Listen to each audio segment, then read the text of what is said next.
Эрнст, давайте сразу к вопросам. Вы масон? Я был в масонской ложе некоторое время, потом я из нее вышел. Ну, слушайте, может быть, вы тогда сатанист, потому что образ соответствующий, маска, все такое черное, не похоже? Нет, не думаю, что я сатанист. Я некоторым боком был приплетен к иллюминати, но при этом я тоже, знаете, был всегда со стороны моего учителя. То есть то, что он мне показывал, туда я и пытался войти. Но, к счастью, в сатанистические кланы я никогда не состоял и, надеюсь, никогда не буду состоять, потому что я считаю это очень нехорошая энергия. Она такая, знаете, болотная энергия, которая тянет очень сильно вниз, и от нее потом очень тяжело избавиться. Иными словами, если резюмировать, вы иллюминат, правильно? Мы разберемся по ходу дела, но, скажем так, изначально вы должны быть, ну, чтобы быть иллюминатом, вы должны быть каким-то образом рядом с масонами, по крайней мере, постоять с ними. Уже потом вы можете заходить в орден иллюмината. Ну да, отчасти вы правы. Испокон веков в мире существовали тайные общества, но очень мало кто мог сказать наверняка, чем же они занимались за закрытыми дверями. О тайных обществах слагают легенды. Из секретных архивов доносятся отголоски информации, но по-настоящему рассказать правду можно только в одном единственном случае, если ты действительно там был. И не просто стоял рядом, а по-настоящему был или продолжаешь находиться в таком обществе. Наш проект делал для вас по-настоящему уникальные фильмы. История Арне, анатомия сверхспособностей. И сегодня вы увидите окончание этой трилогии. Чтобы вы понимали масштаб, Эрнсту пришлось позвонить в свой клан, чтобы одобрить выпуск этого фильма. Смотрите его вдумчиво. Смотрите его внимательно. В этом материале между строк сквозит даже больше, чем то, что сказано словами. Такого материала вы не найдете нигде, потому что еще никто и никогда не рассказывал об этом так открыто. Перед вами наш новый фильм «Иллюминаты и масоны. Откровение инсайдера».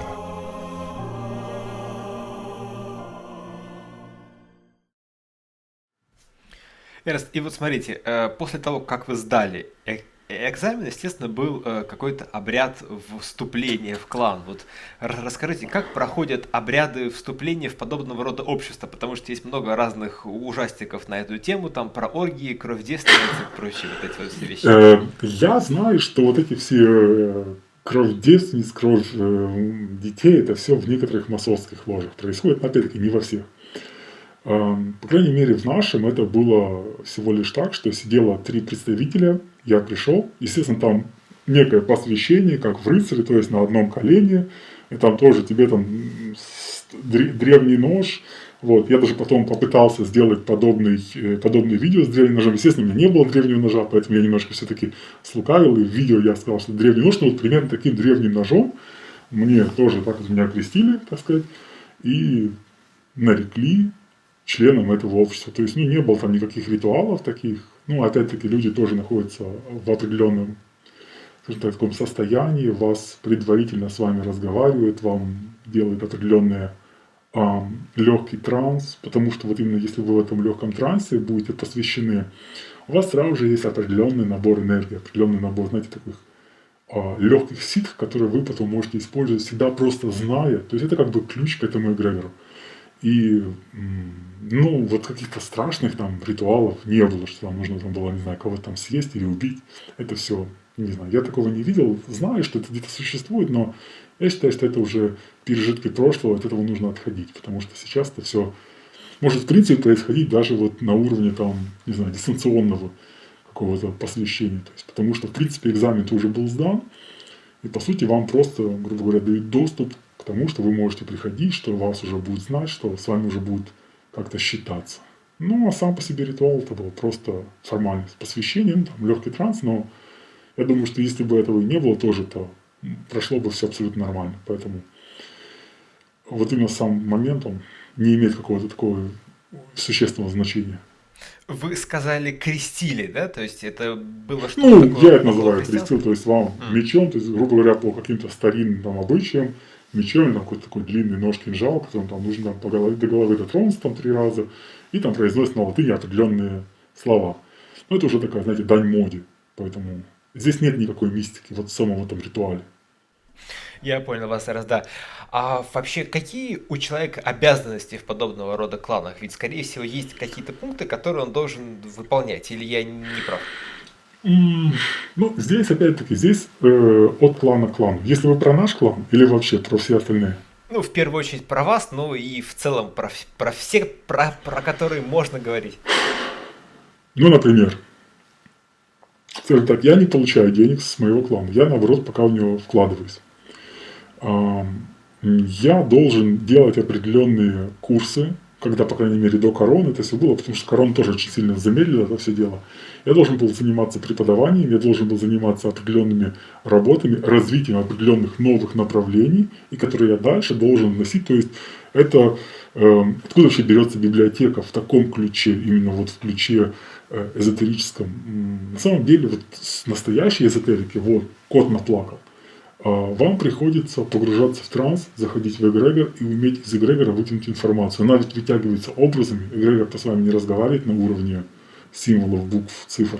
Дальше вам придется это все уже в симбиозе с вашими знаниями перегонять это все в какую-то литературу, которую далее люди смогут читать. Ну, то есть, опять-таки, когда вы это делаете, с вами изначально работает там мастер, который вас учит погружаться в этот эгрегор. То есть это, опять-таки, все происходит на уровне глубокого транса изначально. Сначала с вами работает помощник, точнее, ваш наставник, дальше вы уже сами. То есть моя, по крайней мере, задача была писать определенные вещи. Я их писал на русском языке, далее их переводили. Я не заморачивался на английском языке, потому что я бы, наверное, их не написал на английском языке. Вот. Преподавание, определенные вещи для новичков, те, кто вот заходит, потому что все-таки там есть какие-то, знаете, такие начальные школы, для тех, кто хочет как-то попробовать себя. Все-таки это тоже определенная такая структура, которая помогает, ну, получать деньги благодаря образованию. Поэтому я тоже иногда преподавал в нее, но больше особо никаких там. В основном нужно на сборы ездить. Иногда бывают сборы, на которых проходят определенные решения, на которых проходят определенные голосования. Вот на них там нужно что-то говорить и там высказывать свою точку зрения, если у вас определенный уровень, то есть у вас определенное число голосов, которое вам дано. У меня их на самом деле в данный момент не особо много, потому что для меня была больше сама цель – это получить знания, нежели, знаете, иметь какую-то весомость в этом клане. Вот, например, у Арнека было там 7 или 8 голосов. То есть его голос, соответственно, был очень высок. Если, например, там 3 человека с одним голосом сказали бы против Арне с 7 голосами, то, соответственно, он бы выиграл голосование. Эрнст, а в подобного рода кланах есть какая-то иерархия? То есть там вот какая-то жесткая Конечно, иерархия, конечно. что там Иерархия над очень вами жесткая. мгм, Да, конечно. какие-то кураторы или там еще что-то? Ну, там не кураторы, там именно основатели, 3 основателя, и они далее выбирают себе последователей. Э, Снизу вверх дорасти очень сложно. То есть вы, когда приходите, вас ставят на определенную нишу. И у вас может быть только лишь определенный набор голосов на этой нише. Но опять-таки следующий уровень, например, у вас там может быть там 7-10 голосов, но вы находитесь, например, на 5-м, на 6-м уровне. Человек там со 2-го, с 3-го уровня с одним голосом намного сильнее. То есть, получается, там уже идет, знаете, как такое соотношение степеней. Вот. Поэтому плюс каждый, скажем так, на определенном уровне набирает себе сам последователь. Он может подтянуть снизу вверх, но снизу вверх самому выйти очень сложно. То есть, если вас сверху пригласят прийти, это другое. Но если вас поставили изначально, например, на какой-нибудь там 3-й уровень, вы хотите на 2-й, то самому подняться, ну, крайне сложно. А вот если, например, вас человек со 2-го уровня приглашает, сказать, например, я хочу, чтобы ты там после того, как я уйду, там, ну, или по выслушке, или там по состоянию здоровья, я хочу, чтобы ты занял мою позицию. Тогда он, скажем так, за вас уже ручается, он уже начинает вас обучать определенным вещам, определенным, ну, как в обыкновенной, скажем так, структуре, то есть, наверное, как вот вертикали власти, точно так же это работает. Вы можете быть, не знаю, в какой-то местной палате там, и никогда не выйдете там, в верховную, там, какую-то основную там, да, или там, областную. То есть, ну, здесь примерно так же это все выглядит. Эрнст, вы однажды в приватной беседе, когда мы с вами разговаривали, рассказывали вот про семинары, на которые вы ездите, и про библиотеку клана. Вы сейчас вот в этом видео, в этом фильме что-то рассказать можете вот так вот на публику по этой теме? Ну, скажем так, библиотека имеет довольно жесткий доступ. Библиотека не дигитализированная, то есть меня частенько просят, там, дайте почитать книгу. Еще, знаете, скиньте ссылочку. Друзья, какие ссылочки? Там копировальный прибор, копировальный этот, как это называется, ксерокс, это неправильное название, копировальный этот устройство, там ограниченное количество листов, то есть вы не можете сделать больше листов, никаких фотографий делать нельзя, никаких телефонов нельзя. Вы можете получить только лишь, соответственно, вашему уровню определенный доступ к той или иной литературе. То есть, например, если вы хотите, например, почитать там, о влиянии там, на будущее, или там, о умении изменять будущее, но у вас нет доступа, вам никто не даст информацию. Поэтому это вам никто не даст даже скопировать определенные вещи. То есть там вам выносят, знаете, как в старых библиотеках приходит человек, дает вам эту книгу, вы расписываетесь, садитесь за столик, и стоят люди на дверях, и вам не дают выйти. Хотя, может быть, они вас знают, там, и вы имеете большое влияние, но сама по себе вот именно... Потому что это сердце. Это сердце клана, это библиотека, это вот то, что было наработано веками, потому что если, скажем так, люди начнут это все распространять без определенного доступа, без определенного разрешения, но это будет утечка информации. И, соответственно, как оно дальше пойдет, не потому что люди боятся потерять, а потому что это может попасть не в те руки. Потому что руки изначально проверяются, и проверяются довольно долго. Поэтому там быстро в него не вступить. Ну а так, более подробно я, наверное, не имею права вот про библиотеку рассказывать. Но она действительно, она просто вау. Это что-то, когда вы находитесь там, вы ощущаете эту мощь. А вот семинары, на которые вы ездите, о них что-то можете поподробнее сказать? Нет, про семинары нет. Про это мне запретили.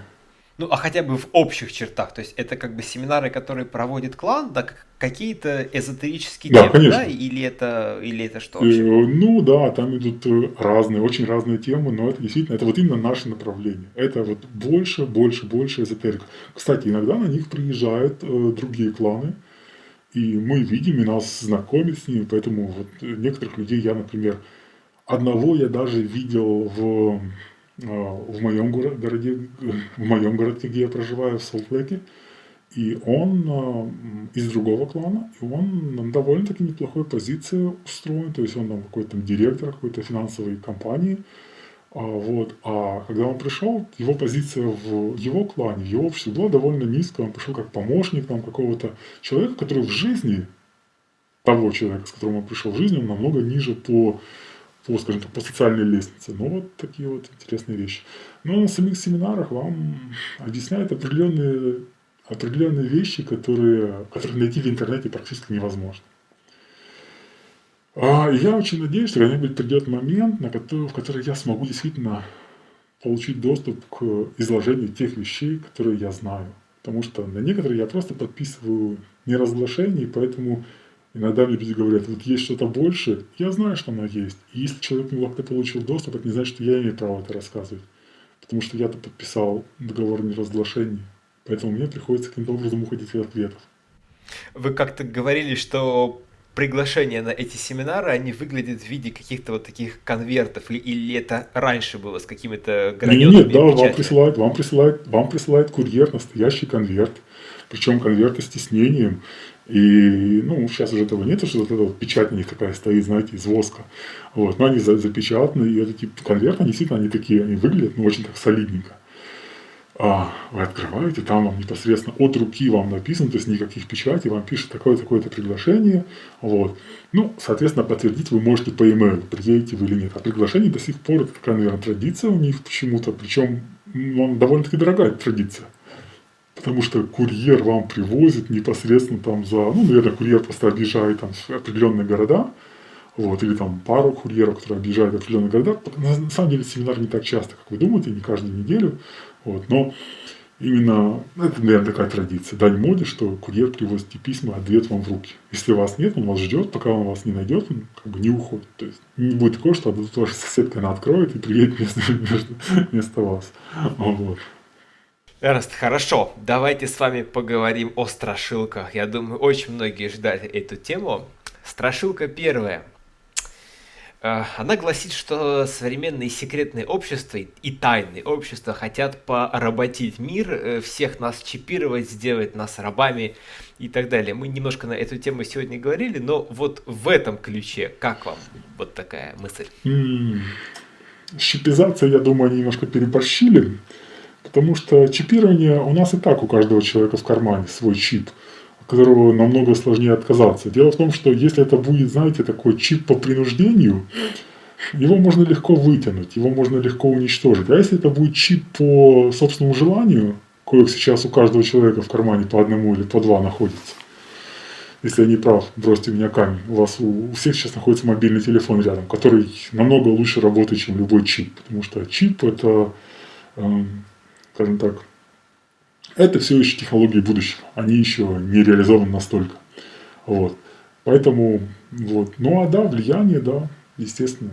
Так это и есть. То есть основная идея это, конечно же, влияние. Эрнст, есть еще один слух, что абсолютно все политики, все президенты, все министры, они ходят под секретными обществами. Абсолютно все. Это правда, как вам кажется? Это правда. Это правда. И, скажем вам больше, в основном вот Европа, Америка и часть Южной Америки, я говорю сейчас про Северную Америку, часть Южной Америки ходят под влиянием иллюминатов. Не масонов, потому что, в принципе, иллюминат это и есть отчасти, то есть 90% иллюминат это масон. Но иллюминат имеет более серьезное влияние. И это правда. Ну, я не могу утверждать, что все политики, но большинство, наверное, 90% да. 90% да, и решения принимаются на таком, знаете, на глобальном уровне. И мы частенько эти решения можем видеть уже в жизни, реализации этих решений. Даже та же самая война в Сирии, это... Вы поняли. Я не имею права это говорить, но вы поняли, что я хотел сказать. Хорошо, Раст. Есть еще один слух. Мы так с вами плавно от войн переключимся на более странные слухи, что в свою очередь за секретными обществами стоят инопланетяне, или рептилоиды, или там, не знаю, какие-то пришельцы с Сириуса, вот, которые в свою очередь управляют уже секретными обществами. Вот вы хоть раз в жизни видели живого рептилоида? Скажем так, я знаю, что инопланетяне существуют, но что они управляют, я не могу утверждать. И рептилоидов живых я не видел, не встречал. То, что инопланетные существа, естественно, находятся на Земле, да, но то, что вот они именно управляют кланами, скорее всего, нет. Я думаю, это уже немножко перебор. Не под запись, раз, а как вы считаете, это не на камеру, у инопланетян есть секретные кланы? Не знаю, наверное, есть. Хотя, мне кажется, они немножко по-другому функционируют. Они не так, как люди, то есть там все в одной единой системе. Инопланетян, как они перешли такой, на да? более... Да, они именно как пчелы работают. То есть, если, например, и причем они очень чувствуют гибель одного там члена, то есть все вот составляющие сразу же чувствуют, если, например, кто-то уходит или там кто-то появляется. То есть у них распределение энергии невероятно мощное не так, как у людей. То есть люди, например, не привязаны друг к другу. Если, например, вас отправить куда-нибудь там за полярный круг или там на Южный полюс, вы не почувствуете, что происходит с другими людьми. Если даже здесь случится апокалипсис, вы это не узнаете. А вот они это чувствуют. Если что-то случается с одним, у них мгновенно идет передача информации. Но вы сейчас по поводу серых говорите, не про всех инопланетян, которые есть, да, во Вселенной? Ну, за то, что я знаю. Естественно, их намного больше, чем мы говорим, но... Друзья, в прошлый раз в середине видео я рассказывал об алгоритмах YouTube. Кому интересно, смотрите в первом видео, ссылка будет на него внизу. Но в этот раз я скажу просто. Напишите, пожалуйста, любой комментарий под этим видео. Нравится оно вам, не нравится, как вам в целом наша трилогия фильмов. Это позволит нашему фильму продвигаться вперед в тренды, а нам понять ваше общее настроение. Написали? Благодарю, друзья. Продолжаем просмотр. Хорошо, Эраст, а вот есть еще один такой слух, что у секретных обществ есть свой координационный центр, то есть там называются, да, Бильдербергский клуб, всякие другие клубы, по сути, как некий вот такой координационный совет для старейшин или что-то в этом роде. Вообще, на ваш взгляд, это имеет место быть или нет? Нет, каждое общество, каждый клан идет отдельно живет отдельно своей жизнью, и вот единого общего какого-то координационного совета какого не существует. Это я знаю точно. По крайней мере, мы, например, никому не принадлежим, и собрания старейшин, так называемые наши, они абсолютно независимы от других. То есть мы, например, можем, скажем так, если будет не проходить, экосистема будет нас не устраивать, мы можем собраться и переехать в другую страну. Но на данный момент это как бы всех устраивает. Но если что-то будет, например, там изменится какой-то политический устой, или там изменится революция, то никто нас не сможет удержать. То есть, по сути, все, что нужно перевести, это всего лишь библиотеку. Все остальное можно построить, потому что те деньги, которые находятся в этом обществе, они довольно-таки немалые. За них можно, в принципе, купить там, не знаю, какой-то большой остров где-нибудь в океане. Поэтому, скажем так, здесь нет особых проблем. А вот этого управления всеми кланами такого нет. Это все выдумки. Эраст, ну и невозможно обойтись без персоналей. Я знаю, что вам нельзя говорить про персоналии, но мы сыграем в такую небольшую игру. Мы вот во время обозначения имени, фамилии этого человека будем гасить экран и выключать звук. А вы расскажете в 2 словах, он в клане или не в клане. Это будут довольно известные ребята, про которые... Стоп. Вопрос такой. Про какой клан вы сейчас говорите? В любом клане. То есть не в нашем, потому что про наш я точно не имею права говорить. Я понял. Хотя бы в общих чертах имеют ли они отношение к миру секретных знаний? Окей, единственное, что я должен еще заметить, что я не владею полной информацией обо всех членах всех обществ. То есть вы тоже должны понимать, что если бы я был, не знаю, каким-нибудь там, как это называется, профайлер, тогда бы я, конечно, бы знал, но у меня нет, простите, ну, постараюсь, попробуем, по крайней мере. Эраст, но перед этим я хотел, наверное, последний такой вопрос общий сформулировать. А вот много ли, на ваш взгляд, кого больше? Политиков, музыкантов, каких-то художников, режиссеров, бизнесменов, вот в целом в этих кланах, в процентном соотношении? Да, бизнесменов, естественно, больше. По крайней мере, тех, кто задействован в финансовых механизмах. Больше, наверное, на первом месте. Дальше все-таки идут представители все-таки музыкальной какой-то эстрады, там, певцы, музыканты, актеры. Но опять-таки, вы должны здесь еще понимать такую вещь, что уровневая структура, на какой уровень их допускают. Потому что, например, если вам человек скажет, я нахожусь там в обществе иллюминатов, и я весь такой крутой, но человек сам из себя, в принципе, ничего... На самом деле, вот в нашем обществе имеет очень большое значение твой уровень на эзотерическом плане. А в других обществах имеет очень большое значение финансовое положение, скажем так, ну вот именно сама слава, она тоже отчасти да, но я, например, знаю некоторых музыкантов, которые стали известными только после вступления, потому что, как я уже сказал, например, в тот же самый Facebook были вложены деньги из определенной структуры. И точно так же в славу, ну, чтобы человека знали, чтобы человека везде, скажем так, раскручивали, это тоже проводится после определенного уже какого-то посвящения. То есть, к чему я это веду? Не к тому, что, например, там общество хотят каких-нибудь знаменитостей к себе. Частенько эти знаменитости становятся знаменитостями после вступления. То есть уже там уже идут определенные банки связей, и им становится намного проще выбиться вверх. Ну и, естественно, они начинают выполнять какие-то контракты, да, которые... Определенные задания, да. Но опять-таки, да. какие задания? То есть это опять-таки влияние на общество, влияние на умы людей, это опять-таки передача какой-то информации. То есть, ну ладно, давайте попробуем, а там уже дальше будем смотреть.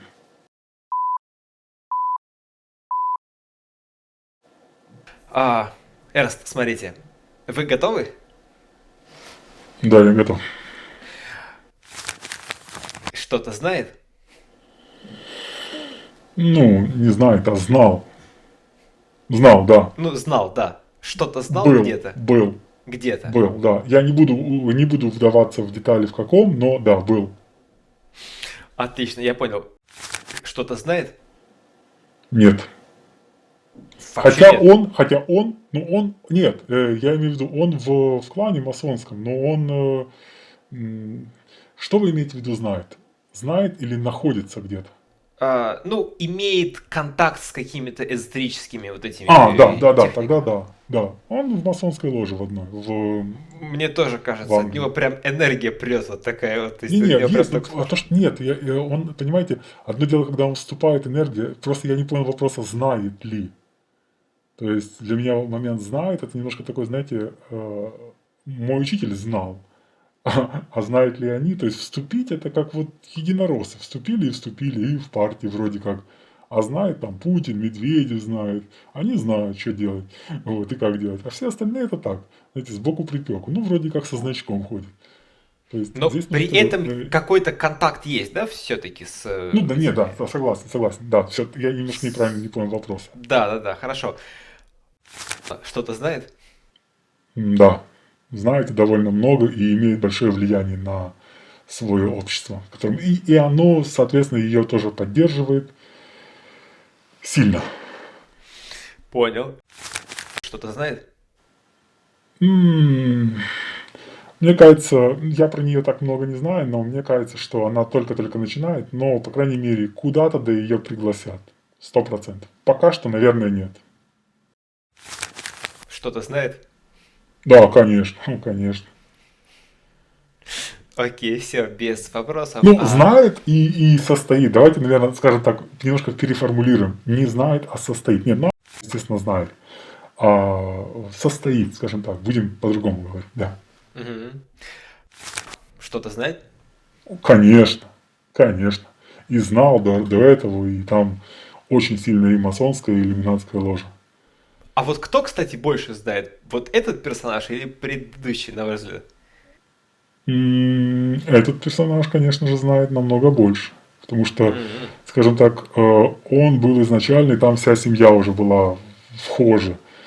И когда вот, особенно вот в Америке, эти все семьи, эти все такие богатые семьи, они своих детей изначально воспитывают, и для них там тоже есть определенное уже, знаете, такое ощущение этой иерархии с детства. То есть, когда человек приходит там уже в зрелом возрасте, там 35, 40, 50 лет, он-то все, знаете, как-то так у него могут там какие-то ошибки быть.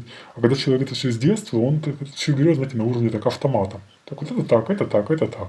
И дальше у него никаких уже вопросов не возникает. Ну так что вот последний персонаж намного сильнее, чем предыдущий. Ну, я, конечно, не могу спросить, что-то знает? То, что состоит, это точно. Да, состоит. И я думаю, даже не в одном. Ну, точнее, я знаю, что не в одном. Вот. А знает ли? Ну, наверное, знает. Наверное. Что-то где-то. Что-то знает. Но мне кажется, больше забыл, чем знает. Хорошо, что-то знает? Это француз. Но если с французской, значит, это 100% какой-то франкомасон, наверняка знает. Но вы о нем никогда не слышали, да? Понимаете, я в мире музыки не особо плаваю. Если бы я его увидел, я бы наверняка бы его узнал. А вот без визуальной картинки мне тяжело говорить. Но наверняка да. Если уже вы так спрашиваете, наверняка да. Тем более, она сама по себе не такая уж простая. То есть там, сколько я знаю ее истории, там было очень много и спонсирований, и определенные были вклады, и там очень сильно была завязка на одном эгрегоре, который очень влиял на умы людей. То есть, ну, кто не знает, что такое Эра, просто я не знал фамилию этого человека, но то, что делала Эра, это было просто, вот, скажем так, влияние эгрегора вот в мире живых. Вы На имеете... То Земле. есть, вы сейчас не путаете, да, ее ни с чем, Эру? Не Эра. путаете? Не Ну, это путаете там же, с которая вот это пела. Энигмой, Дориме, да? Дореме, Амено, да, вот эти вот все, да. Да-да-да, да, конечно. Слушайте, а расскажите, что там был за эгрегор? Просто я скажу честно, это одна из моих самых любимых групп, то есть как минимум на меня они повлияли. Но они очень влияют положительно. То есть это такая, знаете, мне кажется, оно было в какой-то затевался конфликт. И вот именно в этот момент этого конфликта была специально задействована такая установка, которая помогала человеку, скажем так, больше просветляться. Это такая, знаете, эгрегор просветления. Вот именно для тех, кто вообще не вхож в это все и не знает, что это такое, музыка эры, она очень сильно успокаивала и давала человеку, знаете, вот это было такое насильственное открытие седьмой чакры. Насильственное. Я, например, даже сейчас, когда слушаю, вот вы просто чувствуете, как в вас заходит поток энергии Абсолюта. То есть вам стоит просто закрыть глаза. Давайте сделаем эксперимент. Поставьте сейчас ту музыку, и вы закроете глаза буквально на 30 секунд, вы почувствуете, какая энергия в вас заходит. Такой энергии, мне кажется, вот за последние 100 лет больше не было в мире музыки. Ameno, ameno, lancirei.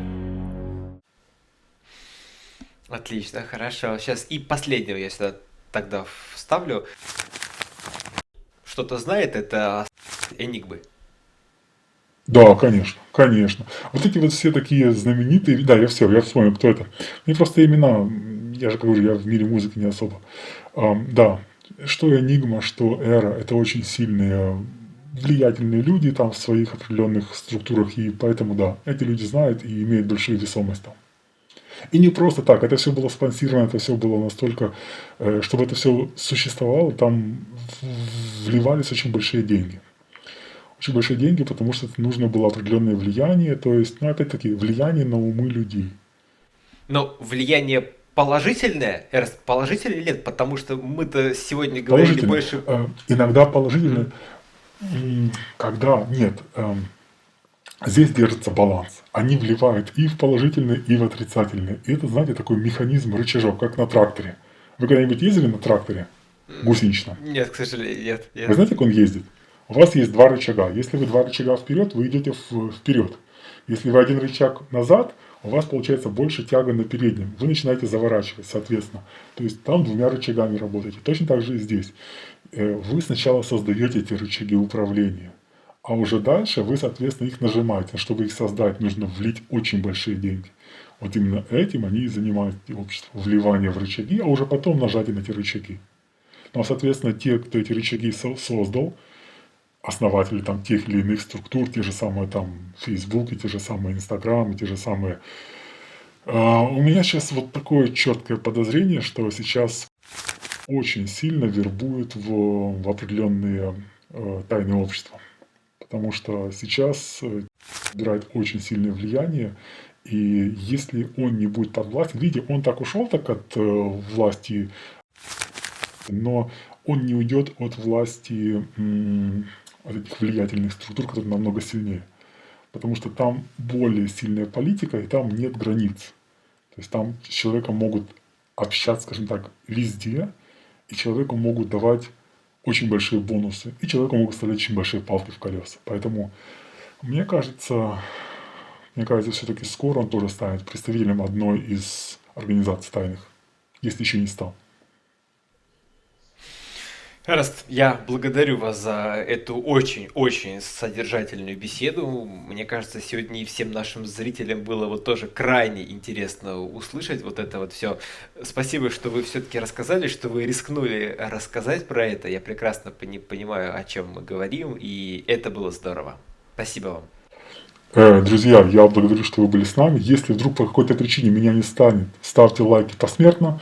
Но я надеюсь, что все пройдет хорошо. И до следующего эфира, до следующей встречи. Не забывайте подписываться на наш канал, ставьте лайки, делитесь с друзьями, потому что мы делимся чрезвычайно секретной информацией, интересной, и пытаемся донести свет в этот мир. Друзья, благодарю, что были с нами.